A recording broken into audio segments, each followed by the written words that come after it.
I have a disability. I'm a quadriplegic. I'm a wheelchair user. And I have a service dog. She's not with me tonight. She's at home. But I'm here today to talk about a big issue. And this issue only needs simple solutions to fix it.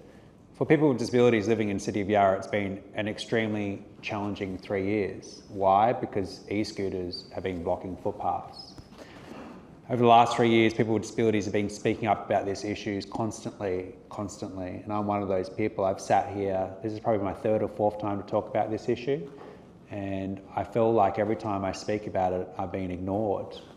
The other day I met a guy called Francois. He's blind, he has a service dog, and he was telling me about the struggles of going out into community, and he's scared to go out. He's tripped over scooters, he's injured himself, but yet the problems still persist.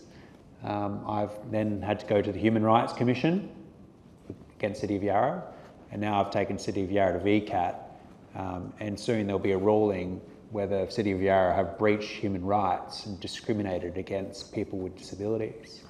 And people with disabilities should not have to go to court to fight for the right to be able to safely use our footpaths.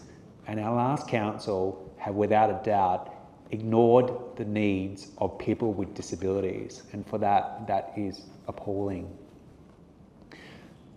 About a year or two ago, a person who is blind, Jo, she stood right here where I am and talked about her lived experience, and after she finished speaking, none of the elected members had any questions. She was ignored. She came and shared her personal experience, pretty much to be brushed off, and then the council officers that spoke after her pretty much said, you know, our data doesn't represent what you're saying, so pretty much calling people with disabilities liars. So my question is, with this new leadership, will there be change? And will you actually start listening and caring about people with disabilities in our community? And there is an MOU between City of Yarra and the scooter operators, which says you cannot park a scooter in a footpath less than 1.5 metres wide, but you guys have a special tool. It's a magic wand called geofencing. And it's so easy for you to apply it. And if you apply it, you can't park a scooter on a footpath less than 1.5 metres wide. So my question is, why have you not applied this magic tool, geofence, to keep our footpaths free of obstruction of e-scooters, so we can safely get to the doctors, get to the gym, visit our friends, even get inside our homes?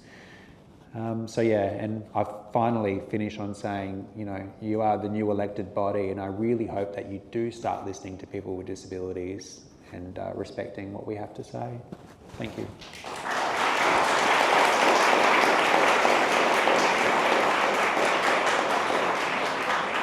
I'll answer that question, Shane. As soon as this public question time is over, the next agenda item is my motion to slightly change the agenda as accepted by the other councillors will be a large motion which includes a whole section on e-scooters, on geofencing, and I really encourage you to hang around